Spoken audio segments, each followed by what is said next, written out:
जैन साहब, मेरा एक सवाल आपसे ये है कि जैसे आप एक हिंदू समाज से हैं, एक जैन समाज से हैं, तो ऐसी क्या वजह है कि आपने अपना घर बेच के, अपना प्लॉट बेच के इमाम हुसैन की बेटी का रोजा तामीर किया? ऐसा क्या चमत्कार हुआ था?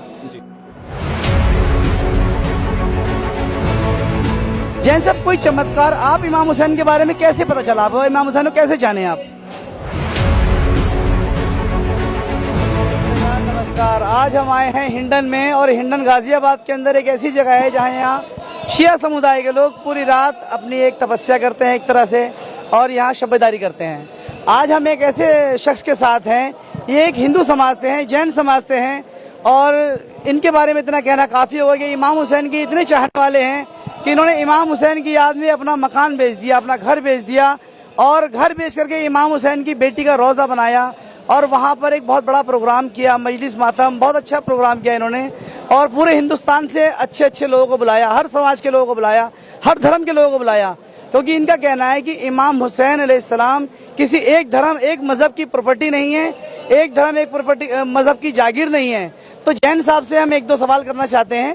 जैन साहब, जनता बनता में आपका बहुत बहुत स्वागत है। जी, शुक्रिया जी।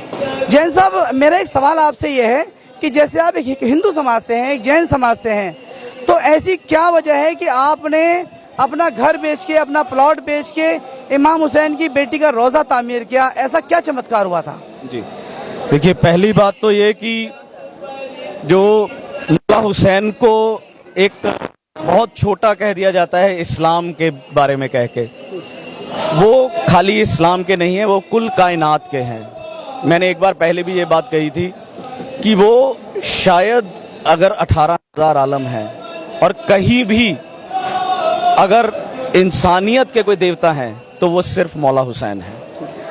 और उनकी बेटी शहजादी सकीना सलामुल्लाह अलैहा का जो रोज़ा मुबारक बना है वहाँ पर, अगर उसके लिए मुझे खुद को भी बेचना पड़ता तो मैं पीछे नहीं हटता, क्योंकि वो मेरी निस्बत है, मेरी अकीदत है, मेरा विश्वास है, जिसके लिए मैंने, जब उनकी ज़री मुबारक बनी, जब वो रोज़ा बन रहा था, मेरे पास पैसों की कमी हुई उस वक्त, तो मैंने उस वक्त जो प्लॉट पड़ा था उसी वक्त बेचकर उसको पूरा किया था।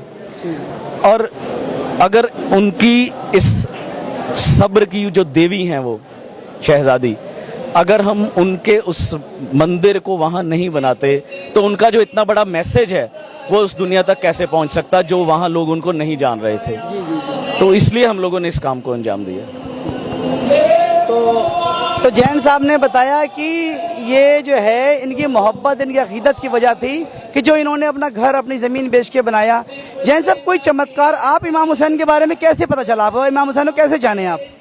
देखिए, मैं एक नास्तिक इंसान हूँ अपने वक्त का, और मौला गाजी अब्बास की बशारत के बाद ही मेरी ज़िंदगी में एक बदलाव आया था। अब आने से पहले जो ये बशारत हुई है, उससे पहले मैं गरीब नवाज के दरबार पर एक बार गया था, जहां से मेरी ज़िंदगी में ये चेंजेस आनी शुरू हुई थी। और मौला गाजी अब्बास के बशारत के बाद तो कुछ बदल गया। मैं अपना सब छोड़ छाड़ के सिर्फ मौला की नौकरी में आ गया था। और ये जो एक चमत्कार है, ये ऐसा चमत्कार है मेरी ज़िंदगी में कि कई बार मैं खुद भी सोचने में मजबूर हो जाता हूँ कि उस वक्त हुआ क्या था मेरे साथ। कि एक ऐसी रूहानियत, एक ऐसी मतलब वो कशिश थी उन अल्फाजों में जो मुझे सुनाई दी हैं, कि मैं उन अल्फाजों के पीछे ये कह सकते हैं कि लब्बैक कहता हुआ निकल पड़ा। अच्छा। और आज आपके सामने हूँ। क्या चमत्कार हुआ था? कुछ आपको आवाज आई, कुछ सपना आया, क्या चमत्कार था? बेशक आवाज थी, चेहरा तो नहीं था मेरे सामने, और उस आवाज के जो अल्फाज थे वो मैं आपको बता देता हूँ कि चले आओ मेरी तरफ, चले आओ मेरी तरफ। जी। तो देखिए, ये हमारे साथ जनाब सूफीराज जैन साहब हैं, जिनको मौला ने अपनी तरफ बुलाया कि आओ सूफीराज जैन, मेरी तरफ आओ।